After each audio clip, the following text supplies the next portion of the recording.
To both of you again, what's the best way to keep a project on schedule? I mean, because nothing's going to kill you more than like running over schedule. Next thing you're over budget. Andy, how about you first? How do you make sure people aren't stepping on each other and everything's getting done as it should? Well, I normally put a checklist together of the project itself, and I go over the there's construction and then there's installation. So, and then there's testing. Yeah. And so, what's your construction going to do? And then at what point in time can I have the installers come in? And then now you've got 2 different trades in there at the same time, or 3. And then after that, after the installations, who's going to come back and test the equipment? And at the same time, your contractor's finishing up painting, the floor's already been installed. So I'm doing a hierarchy when I get my project of what I think it should happen. When does the floor get fixed? When are the walls getting built or reconstructed? When are you doing your sheetrock? When are you mudding? When are you painting? When are you running electrical wiring for cameras or what have not? So I kind of get involved in that. And then once I get it, I say, okay, how long do you think it's going to take to do this, to do this, to do this? Realizing that they're waiting on parts, they're waiting on some things, and sometimes, they overbook themselves, and that's just what happens.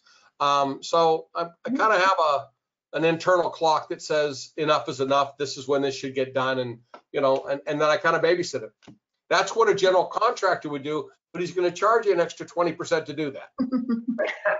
And right. So I'm going to penny pinch there and say, I don't need you. Thank you very much. Right. You just need to be involved in it. You need to be there and aware of all your deadlines and just kind of staying on top.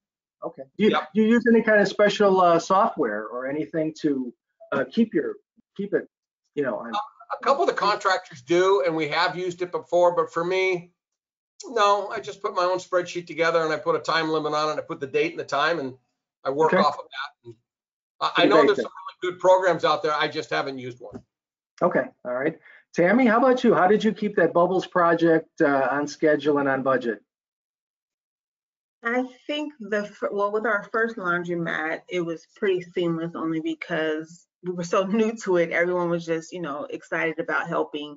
It's the second one that's giving us a go for our money.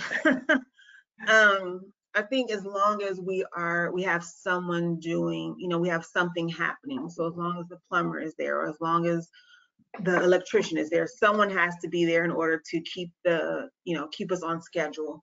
Again, like him, I'm hounding people now, like, hey, you said X and now we're at Y, what's going on?